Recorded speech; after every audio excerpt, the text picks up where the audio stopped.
महंगा किया था। इतना कहाँ था ना नॉन कोऑपरेशन खिलाफत मूवमेंट, हम लोग खिलाफत इशू देख चुका है। Khilafat issue means what? Ali brothers, Mohammad Ali and Shaukat Ali. Hind Swaraj, Mahatma Gandhi famous book Hind Swaraj 1909। 1909 कुछ समझ आया? 1909 से कुछ अजीब सा लगा? हुआ वो तो था ही नहीं वो उसका। था ही नहीं, फिर भी वो हिंद स्वराज लिख दिया book Hind Swaraj 1909 before arrival of Mahatma Gandhi.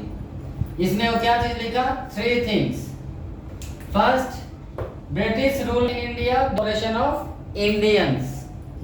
पहला चीज क्या लिखा? ब्रिटिश रूल सेटअप हुआ किसका वजह से? Because of cooperation of Indians. Second, British rule is going on India because of Indians corporation.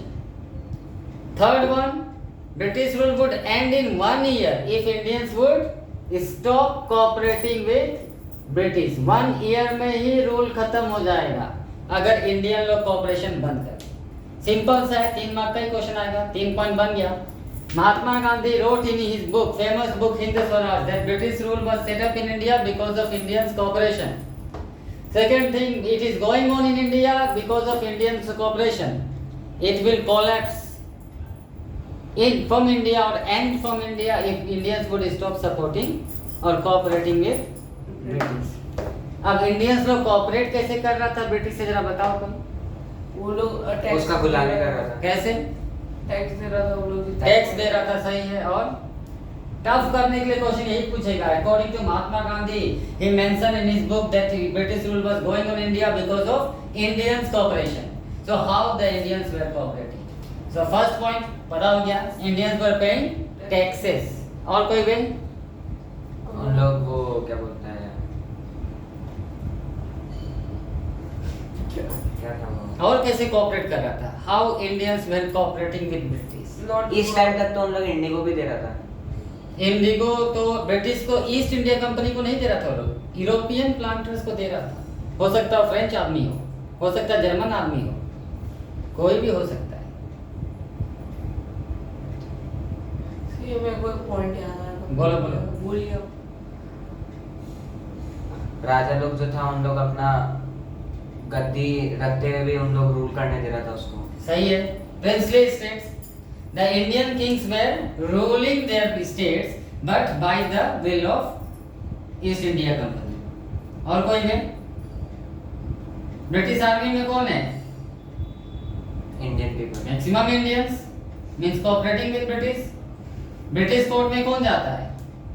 Indians, ताकि जजमेंट मिल सके। कोऑपरेशन, ब्रिटिश स्कूल खोला, कॉलेज खोला, कौन जाता है पढ़ने? Indians, cooperating with them. उन लोग का बनाया हुआ लॉ को कौन फॉलो कर रहा है? Indians, cooperating with them. European goods कौन यूज कर रहा है? Indians, cooperating with them. अगर ये सब बंद कर देगा तो 1 ईयर में ब्रिटिश रूल कोलैप्स हो जाएगा, महात्मा गांधी बोला इन his book Hind Swaraj 1909। Title में तो वही होगा। अब जो है महात्मा गांधी दिसंबर 1920, अब खिलाफत कमेटी को तो महात्मा गांधी बोल दिया कि वो लोग क्या करना चाह रहा है, वो लोग सत्याग्रह करेगा। लीडर कौन होगा? महात्मा गांधी। अब महात्मा गांधी अकेला तो कांग्रेस पार्टी का मालिक था नहीं, कांग्रेस पार्टी का और लीडर लोग से परमिशन तो लेना पड़ता कि कांग्रेस ये मूवमेंट को लॉन्च करना चाहिए। तो 1920 में नागपुर सेशन था, इंडियन नेशनल कांग्रेस का सेशन, INC। नागपुर में ये डिसाइड हुआ कि कांग्रेस पार्टी लॉन्च करेगा मूवमेंट, जिसका नाम क्या था? नॉन कोऑपरेशन खिलाफत मूवमेंट। 1921 जनवरी को लॉन्च हुआ। महात्मा गांधी इस बार पहले से पूरा प्लानिंग कर लिया था।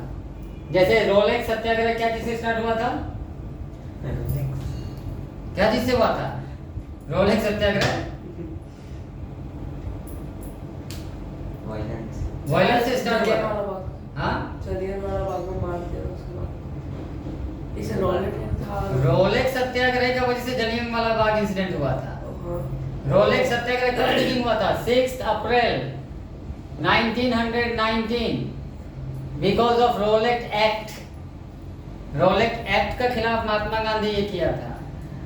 तब तो 10 अप्रैल को क्या हो जाता है, फायरिंग कर देता है पुलिस। कहाँ पे? अमृतसर में मार्शल लॉ लग जाता है। तो ये रोलेट एक्ट स्टार्ट कैसे हुआ था? हड़ताल का साथ। सत्याग्रह। इस बार महात्मा गांधी क्या प्लानिंग किया था? नॉन कोऑपरेशन खिलाफत मूवमेंट क्या से स्टार्ट होगा? ये स्टेज में होगा, स्टेजेस में होगा, स्टेजेस, डिफरेंट स्टेज में। पहला स्टेज क्या होगा कि इंडियंस लोग सरेंडर करेगा अपना टाइटल्स सरेंडर करेगा। मतलब जिसको भी ब्रिटिश गवर्नमेंट ने अवार्ड दिया है वो सब अवार्ड को रिटर्न करेगा। स्टार्टिंग ऐसे होगा, जो भी अवार्ड, जैसे नाइटहुड हो गया, ये सब जो ब्रिटिश गवर्नमेंट अवार्ड देता था इंडियन पीपल को, सर आर्नर वाला तो पागल हो गया वो तो मिल गया, अब क्या करे? वापस करेगा। जैसे इंडिया में भी क्या होता है, देखा ही होगा, जब भी दंगा होता है हिंदू मुस्लिम, तो मुस्लिम को लगता है अपना ये सरेंडर करने टाइटल ही तो सरेंडर करता है। एक्टर लोग आ जाता है सामने, अपना अवार्ड वापस करने लगता है, पद्मश्री पद्म विभूषण। तो यहाँ पे भी हाँ, इंडिया का एक्टर लोग पद्मश्री वापस करने लग गया था अभी कुछ दिन पहले, पद्म भूषण जो इंडिया का एक बड़ा गवर्नमेंट का अवार्ड है। तो वैसे ही यहाँ पे भी क्या करेगा सबसे पहले, तो ये महात्मा गांधी सिखा दिया था सरेंडर करना टाइटल। ये क्या करना है, सबसे पहले सरेंडर करना है टाइटल को सरेंडर करेगा सबसे पहले।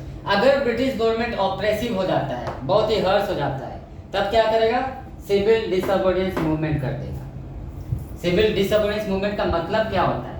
सिविल डिसोबीडियंस कर देगा, मूवमेंट छोड़ो, सब सिविल डिसोबीडियंस करेगा, मतलब कोई भी लॉ को फॉलो नहीं करेगा, डिसओबे करेगा, कोई भी लॉ को फॉलो नहीं करेगा।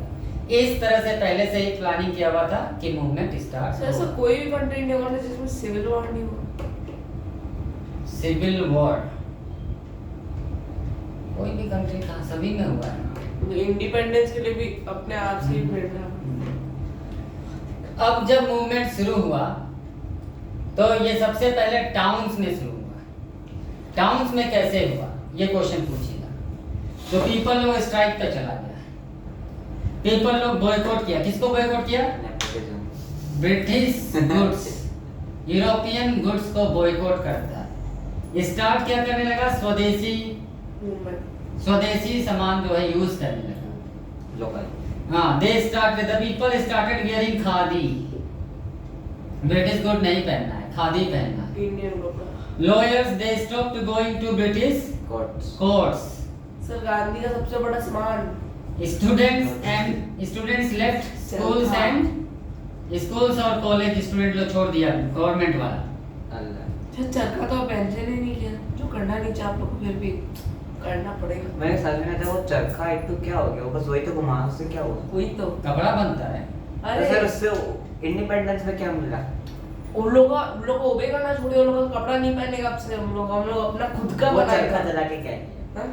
वो चरखा चला के क्या किया? दिखाएगा, हम चला रहे शाइन पर है अपना आप। ब्रिटिश लोग इंडिया आया था बिजनेस करने के लिए, तो उन लोग का सामान ही सेल नहीं होगा तो क्या होगा। अब इससे ये सबसे क्या होगा, ब्रिटिश का इनकम कम हो जाएगा, इनकम कम हो जाएगा तो उन लोग का प्रॉफिट बन जाएगा, तो लोग खुद ही चला जाएगा। मेन मोटो तो वही था वो लोग का यहाँ आने का। तो इस तरह से मूवमेंट स्टार्ट होता है कहाँ पे, टाउन्स में। लेकिन टाउन्स में मूवमेंट शुरू में तो सब अच्छा से स्टार्ट हुआ, बाद में स्लो डाउन हो गया, मूवमेंट स्लो हो गया। क्यों स्लो हो गया? अब देखो खादी बहुत महंगा होता है, फर्स्ट टाइम तो खरीद लिया, सेकेंड टाइम खरीदने गया तो पैसा नहीं है, तो मजबूर होकर कौन सा गुड्स पहनना पड़ा, यूरोपियन, बहुत महंगा है खादी। हाँ, दूसरा स्टूडेंट लोग स्कूल कॉलेज तो छोड़ के चला गया। इंडियन स्कूल कॉलेज कितना था, बहुत कम, हिंदी का 10। तो ये लोग कहाँ जाएगा, जाना पड़ा वापस। जो इंडियन लोग गवर्नमेंट टीचर था स्कूल में और कॉलेज में पढ़ाता था, अपना स्कूल है नहीं, पढ़ाएगा कहाँ, वापस जाना पड़ेगा। लॉयर्स लोग कहाँ जाएगा, इंडियन कोर्ट है ही नहीं काम करने, वापस गया ब्रिटिश कोर्ट। तो अल्टरनेटिव ऑप्शन नहीं था, इसका वजह से क्या हुआ कि ये मूवमेंट स्लो डाउन हो जाता है सिटीज में। अब इसी का पार्ट हम लोग 3 मूवमेंट्स पढ़ेगा। पहला है मूवमेंट इन अवध, दूसरा है movement in tribal area Gudem hills Andhra Pradesh, और तीसरा है तो मूवमेंट इन प्लांटेशन। प्लांटेशन कहाँ का, असम का प्लांटेशन। चाय नहीं पीने लगे हमारा काम। दार्जिलिंग। ये थर्ड है। First movement in Awadh, second movement in Gudem hills Andhra Pradesh, third movement in plantation, ये सब को जो है नॉन कोऑपरेशन मूवमेंट का पार्ट माना जाता है, इसीलिए ये तीनों पढ़ना। मूवमेंट इन अवध, यहाँ पे जो लीडर था ना अवध में, इसको एक और नाम दिया जाता है peasants movement, peasants movement in Awadh, इसका एक और नाम है।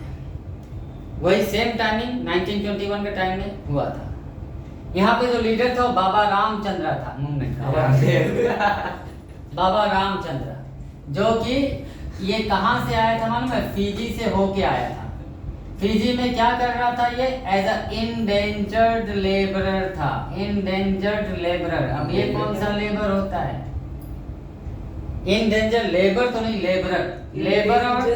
लेबर और लेबर में क्या डिफरेंस है? इंडेंजर्ड। अच्छा, अब ये लेबर और लेबर में क्या डिफरेंस है? जो काम देते लेबर को, वो कौन हुआ? लेबरर। गुड। लेबरर कौन है? जो काम देता है। हाँ, और लेबर कौन है? जो काम करता है। गुड। वाह। लेबर मतलब वर्क होता है, वर्क। कोई भी काम को लेबर बोला जाता है। लेबरर मतलब जो करता है वो लेबरर हुआ। काम को ही लेबर बोलता नहीं, बोलता है लेबर हार्ड, मतलब क्या लेबर बन जाओ क्या? वर्क हार्ड करो, ये है। तो ये क्या क्या कैसे किया था वहाँ पे? इंडेंचर्ड लेबरर बन के गया था। इसका मतलब क्या होता है? अब एक कॉन्ट्रैक्ट था, एक इंडेंजर्ड लेबर कॉन्ट्रैक्ट सिस्टम। सबसे पहले क्या होता? सर्फडम था, हम लोग चैप्टर 1 में पढ़ाना सर्फडम। ये क्या होता है? इंसान का खरीदी बिक्री। हाँ, selling and purchasing of human beings. ये जब बैन हो गया पूरा वर्ल्ड में, तो ये लोग यूरोपियन लोग एक नया चीज निकाला। क्या निकाला? इंडेंजर्ड लेबर कॉन्ट्रैक्ट सिस्टम निकाला। इस सिस्टम में क्या है?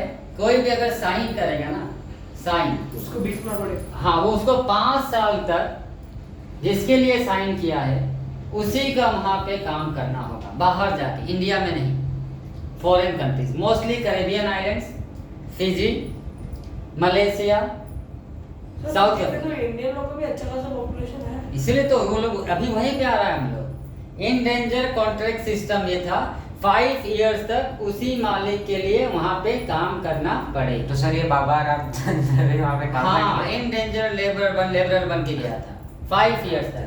और उसका बदले में क्या मिलेगा? बदले में ये मिलेगा, अगर 5 साल सेम आदमी का वहां काम कर लिया तो return ticket, Allah. Return ticket. बीच में चेंज हो गया तो सर, अगर 4 साल भी करके छोड़ दिया, दूसरा का पास काम करने चला गया तो रिटर्न टिकट नहीं मिलेगा, सिर्फ 5 साल में उन लोग कमाएगा भी नहीं, कुछ नहीं, बस खाना पीना मिल जाएगा। खाना पीना जाएगा घूमने का। मतलब फाइव ट्रिप। ये लोग गया क्यों?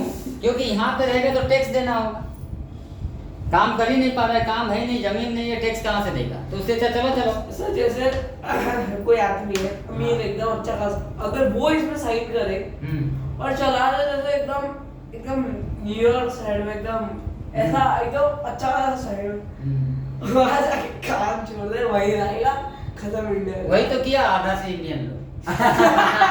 चला तो किया वो लोग, लेकिन वहीं पे बस गया। इसलिए तो आज फिजी में तुमने बताया कि बहुत अच्छा खासा इंडियन का ये है।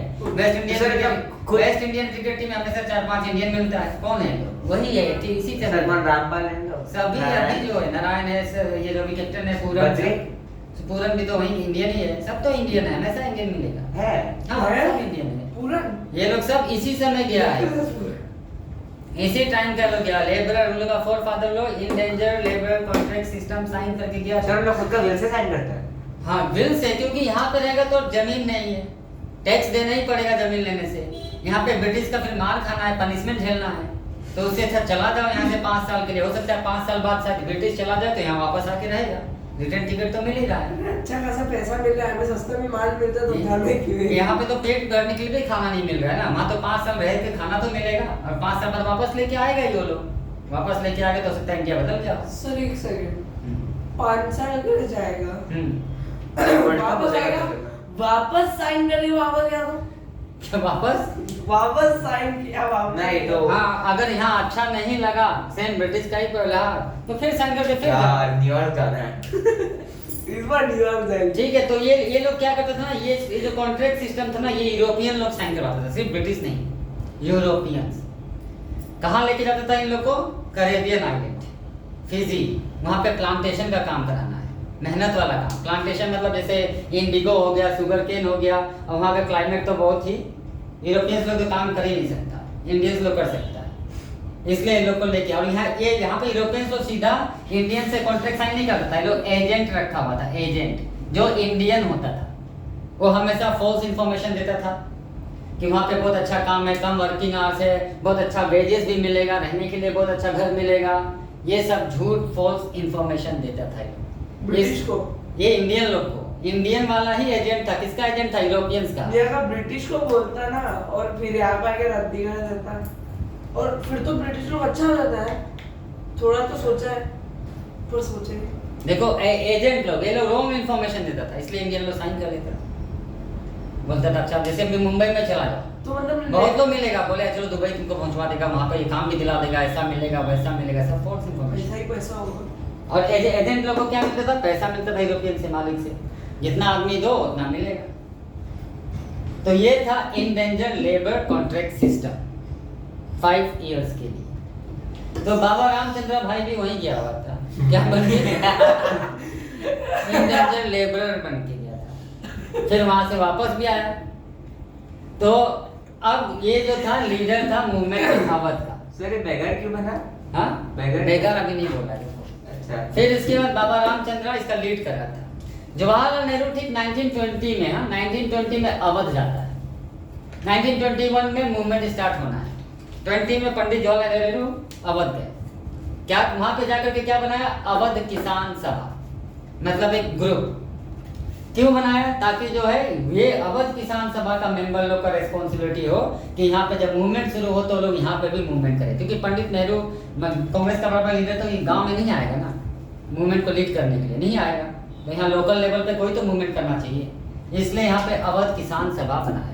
1 महीना का अंदर आसपास के गाँव में भी 300 अवध किसान सभा बन जाता है, 1 महीना का अंदर 300 आदमी जमा, 300 अवध किसान सभा बन गया, अलग अलग गाँव, 300 ग्रुप्स। हाँ हर एक ग्रुप में एटलीस्ट 10 जन भी हो। हाँ 3000। ठीक है, बन गया। क्यों? ताकि सपोर्ट पाने के लिए, बस इसीलिए गया था। और महात्मा गांधी किसके साथ घूम रहा था उस समय? शौकत अली के साथ, यहाँ से वहाँ, क्योंकि महात्मा गांधी बोलेगा हिंदू लोग को ये मूवमेंट में आने के लिए 1920 में। पंडित नेहरू कहाँ गया है? अवध में गया है। सर वो शौकत अली मुस्लिम लोग। सर हाँ। टॉर्च ऑफ एनलाइटमेंट मतलब उससे मतलब हाइपोथेटिकली देखो तो लोग रोशनी फेंक के एकदम एनलाइट कर देते हैं ऐसा। एनलाइटमेंट का चैप्टर आने वाला सर महात्मा गांधी का टकला में छोड़ चल एनलाइटमेंट का चैप्टर आएगा, सरमन एंड बनारस इंग्लिश में, एनलाइटमेंट का चैप्टर है। क्या चलो। है? अब यहाँ का आदमी का प्रॉब्लम क्या था? पहला प्रॉब्लम, ये लोग किससे परेशान है? लैंडलॉर्ड और तालुकदार से परेशान है। पीजेंट्स लोग, कहाँ का पीजेंट्स लोग? अवध का। लैंडलॉर्ड का जब मर्जी होता है जमीन छीन लेता है, जब मर्जी होता है जमीन दे देता है। लैंडलॉर्ड ही तो मतलब क्या था? जमींदार जिसको बुलाता है हिंदी में। जैसे ये जमीन है पूरा एक गांव का, तो जमींदार ही देगा, ये तुम ले लो, ये तुम ले लो, इस तरह से बांट देगा।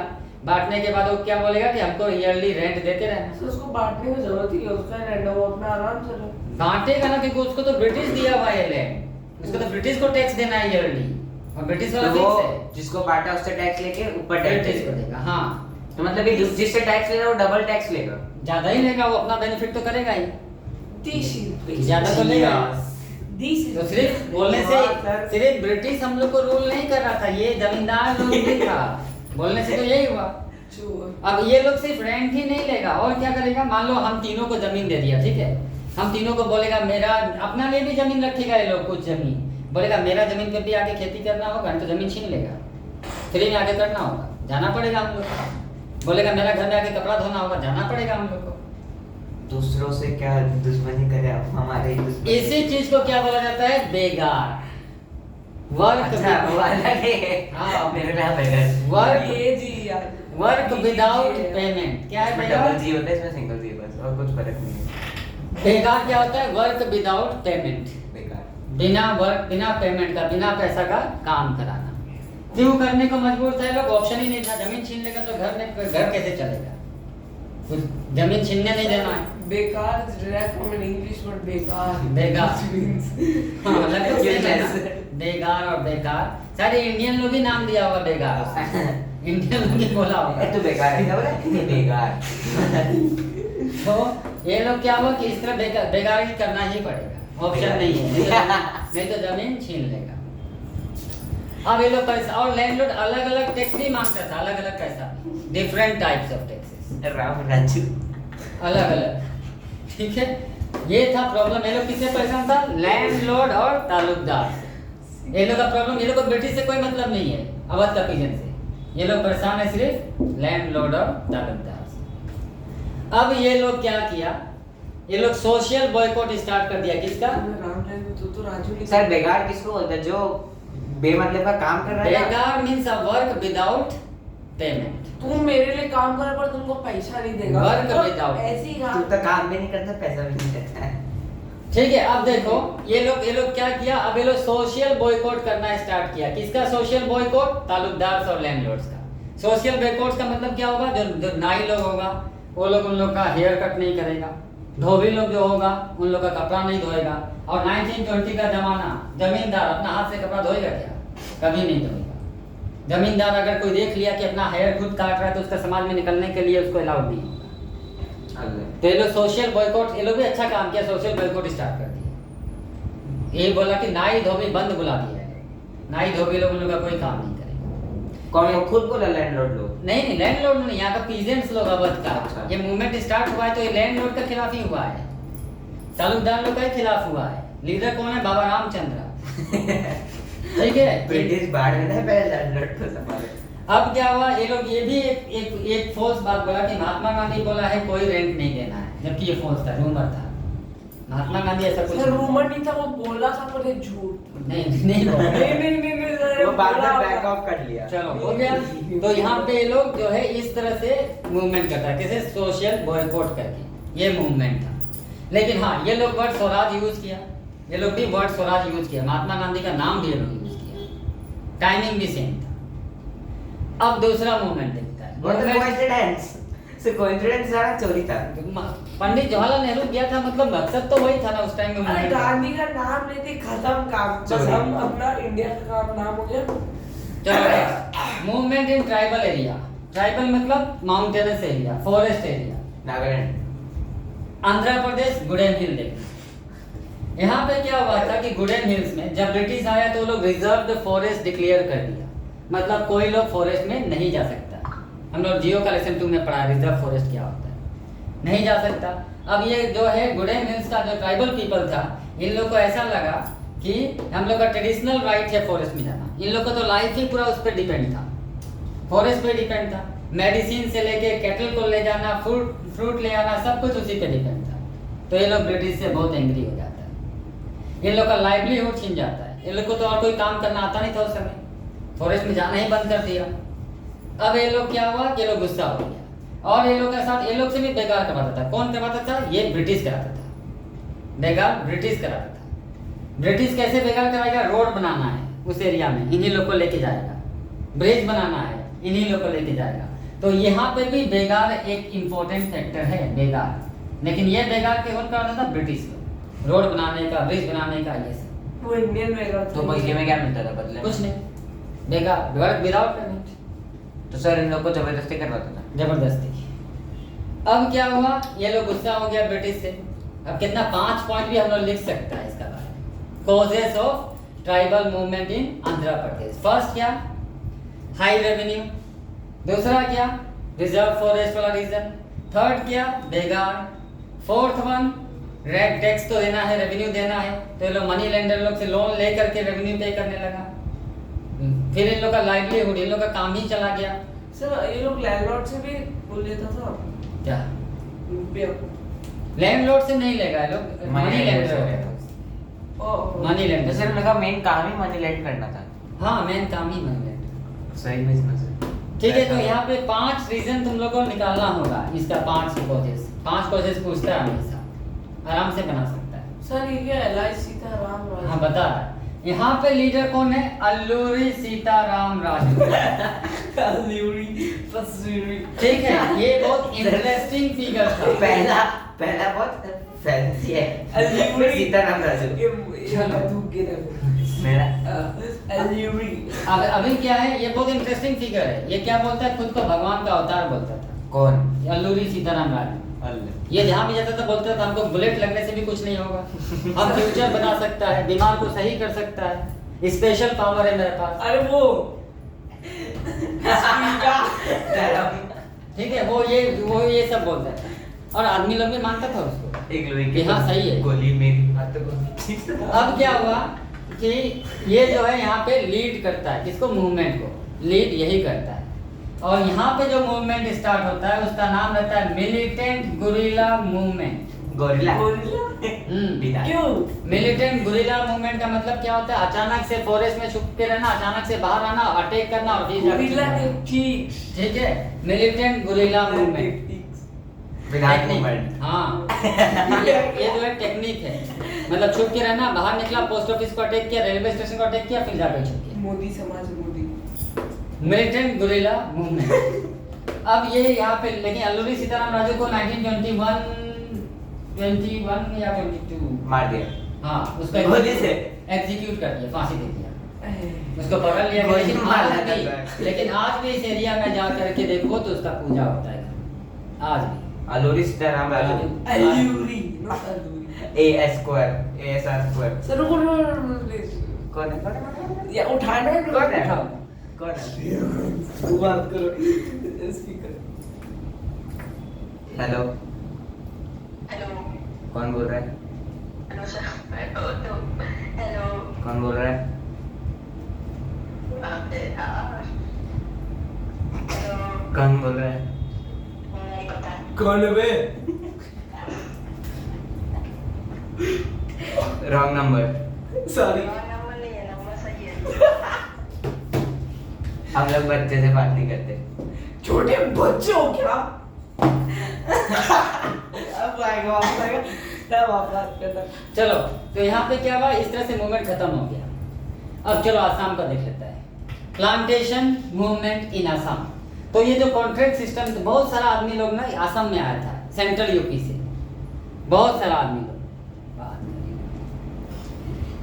बहुत सारे सारे बोला। बस। हाँ तो जो मत हो ना। नहीं होगा। फिर क्या हुआ कि ये असम में बहुत सारा ना, सेंट्रल इंडिया से असम में भी आया था लोग, झारखंड से, बिहार से, यूपी से, ये लोग बहुत सारा लोग यहाँ भी आए। ये लोग क्या करने आया था, प्लांटेशन वर्कर बन करके। एक लॉ पास हुआ था, inland immigration act, inland INLAND, inland immigration act. इस एक्ट का मतलब क्या था, ये पास हुआ था 1859 में, ब्रिटिश पास किया था। इसका मतलब ही ये था कि कोई भी प्लांटेशन वर्कर्स अपना घर नहीं जा सकता without the permission of plantation owner, without, और परमिशन कभी मिलता नहीं था, परमिशन मांगने जाओ नहीं मिलेगा। सर इन लोग प्लांटेशन और कोई भी हो सकता है सोता यूरोपियन। ही हाँ, कोई भी हो सकता है। सर ये सोता किधर था? ये लोग का एरिया जो था ना, कन्फाइंड था, मतलब चारों तरफ से वॉल से घिरा हुआ था या फिर फेंसिंग से घिरा हुआ था, कोई बाहर नहीं जा मतलब ले सोता फिर शेल्टर तो होगा। सब कुछ अंदर ही, रहने के लिए सब कुछ अंदर ही। क्योंकि क्या होता है, प्लांटेशन वर्कर में 24/7 आदमी चाहिए, हमेशा चाहिए लेबर। तो शिफ्ट में काम करते थे लोग। शिफ्ट में काम करता है। तो ये लोग क्या हुआ कि और ये वाला एक्ट का हिसाब से अब ये लोग जा नहीं सकता, मतलब तो कानूनी अगर जाएगा तो कानून लॉ का हिसाब से रॉन्ग कर रहा है, पनिश तो मिलेगा उसको, क्योंकि एक्ट है, तुमको पता नहीं था क्या, तुम वापस चला गया बिना परमिशन का, पुलिस पकड़ ले। असम में क्या हुआ, जब ये लोग को पता चला कि नॉन कोऑपरेशन मूवमेंट चल रहा है, तो ये लोग को क्या लगा, गांधी राज आ गया है। गांधी राज का मतलब ये लोग अपना गांव जब वापस जाएगा तो इन लोगों को क्या मिलेगा, वहां पे लैंड रीडिस्ट्रीब्यूट होगा, गांधी राज में लैंड फिर से बटेगा और सबको मिलेगा। तो यहाँ पे क्यों काम करे, वहीं जाके अपना जमीन लेके वहीं पे करेगा। कहाँ पे? अपना गांव में गांधी राज आ गया ना, ये लोग सोचा गांधी राज आ गया, वहां जाएगा हम लोग तो हम लोग को लैंड मिलेगा, हम लोग वहीं पे रह के अपना खेती करें। तो ये लोग क्या किया, बिना परमिशन लिए बहुत लोग भाग गया, भागने लगा। लेकिन क्या हुआ, इन लोग का बैड लक था, स्टीमर का और रेलवे का स्ट्राइक हो जाता है, ब्रह्मपुत्रा को क्रॉस करके आना पड़ता था। इधर ही है ना सब, आसाम का टी प्लांटेशन तो इधर ही है, ब्रह्मपुत्रा को क्रॉस करके आना पड़ेगा, स्टीमर से ही क्रॉस कर सकता था, स्टीमर से। तो स्ट्राइक हो गया, लोग पकड़ा गया। पकड़ा जाने के बाद इन लोगों को सीवियरली पनिश किया गया, बहुत ज्यादा पनिश किया। खुद बरसते हैं। अब देखो क्वेश्चन बोर्ड में बहुत क्या पूछता है कि ये मूवमेंट इन अवध को नॉन कोऑपरेशन का पार्ट क्यों माने, क्यों माने? क्योंकि उन लोग सब लैंडलॉर्ड के खिलाफ नॉन कोऑपरेशन मूवमेंट स्टार्ट कर ये लैंडलॉर्ड के खिलाफ हुआ तो ये कोई ब्रिटिश का खिलाफ हुआ तो इसको इसका पार्ट क्यों मान ये गए? तो काइंड ऑफ सिविल वॉर हो गया, हाँ। हमने भी लड़ लिया ना लोग, तो ये तो कुछ आएगा नहीं नॉन कोऑपरेशन। कैसे माने, क्यों इसको नॉन कोऑपरेशन का पार्ट माना जाता है या फिर क्यों मानना चाहिए? क्योंकि लैंडलॉर्ड ही उन लोगों को पैसा देता है। नहीं हो सकता, इंडियन है वो फिर भी। क्यों माने? क्योंकि इसमें क्योंकि इसमें भी गांधी क्योंकि यहाँ पर काम नहीं मिलता था। सही है। अल्लाह, यहाँ पे भी महात्मा गांधी का नाम यूज हुआ, यहाँ पे भी महात्मा गांधी का नाम यूज हुआ, पहला कॉमन चीज। दूसरा यहाँ पे भी स्वराज का वर्ड यूज हुआ, यहाँ पे भी स्वराज वर्ड यूज हुआ, कॉमन चीज। हम लोग कभी भी टाइमिंग भी लगभग सेम है, सेम ही है, इसलिए इसका पार्ट मानना चाहिए। Gandhi Swaraj non cooperation movement हो भाई। ठीक है, अब इसको क्यों नहीं मानना चाहिए इसका पार्ट, ऐसा क्वेश्चन आएगा। क्योंकि अपने अपने में लड़ रहा था। ये लैंडलॉर्ड के खिलाफ हुआ है, वो ब्रिटिश के खिलाफ हुआ है, पहला रीजन क्यों नहीं मानना चाहिए। यहाँ पे जो है क्या हुआ है कि यहाँ पे और किस क्यों नहीं मानना चाहिए? इंडियन इंडियन इन लोग लैंड क्या बोलता है, इन लोग के लिए स्वराज का मतलब क्या है? Freedom from British. इन लोग के लिए स्वराज का मतलब क्या है? Freedom from landlord and Talukdar. दो डिफरेंस हो गया। और क्यों नहीं मानना चाहिए? यहाँ पे वायलेंस हुआ, आदमी लोग लैंडलॉर्ड का घर पे अटैक किया, तालुकदार का घर पे अटैक किया, उन लोगों का गोडाउन्स पे अटैक किया, यहाँ पे नॉन वायलेंस फॉलो हुआ, तो इसलिए नहीं मानना चाहिए दोनों को पार्ट। सेम क्वेश्चन इसके लिए भी वही बनेगा, इसको इसका पार्ट मानना चाहिए, क्यों मानना चाहिए, नहीं मानना चाहिए, क्यों नहीं मानना चाहिए। Same question. असम वाला का ऐसा क्वेश्चन नहीं पूछेगा, असम वाला में सिर्फ यही बोलेगा। ब्रिटिशर्स लोग ही से ही भाग रहे थे। तो ये वाला भी ब्रिटिश के खिलाफ हुआ है, लेकिन इन लोग के स्वराज का मतलब क्या है? इन लोग को वापस जंगल में जाने दो। हाँ वही मतलब है, रिजर्व फॉरेस्ट हटाओ, उन लोग के स्वराज वही है, इतना कर दो हो गया, मूवमेंट रोक लेगा ये लोग। प्लांटेशन वर्कर लोग के स्वराज का मतलब क्या है? They should be allowed to visit their homes and they should get the land there only. इन लोग के स्वराज का मतलब यही है। इन लोग के स्वराज का मतलब क्या है? बेगारी से मुक्ति, लैंडलॉर्ड और तालुकदार से भी एंडिंग, यही इन लोग के लिए मतलब। यही सब नॉन कोऑपरेशन मूवमेंट है बस। मतलब हिंद स्वराज है इसका explanation, the things which can be included in Hind Swaraj but it's not included in Hind Swaraj, वो ये तीन है बस। हिंद स्वराज कहाँ से मूवमेंट हो गया?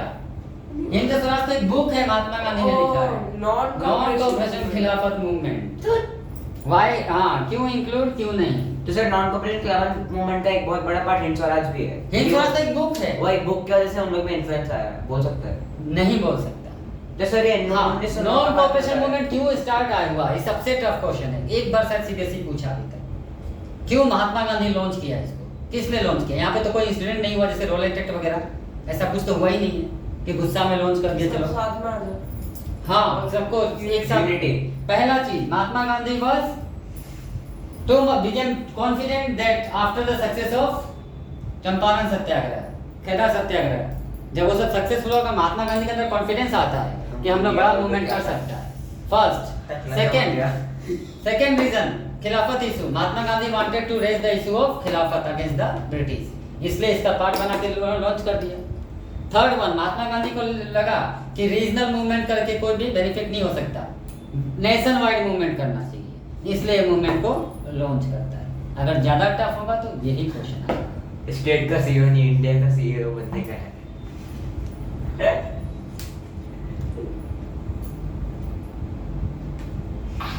और कोई डाउट? नहीं सर, सब समझ में आ गया? हो गया आज का। बाय गाइस, सब्सक्राइब कर देना।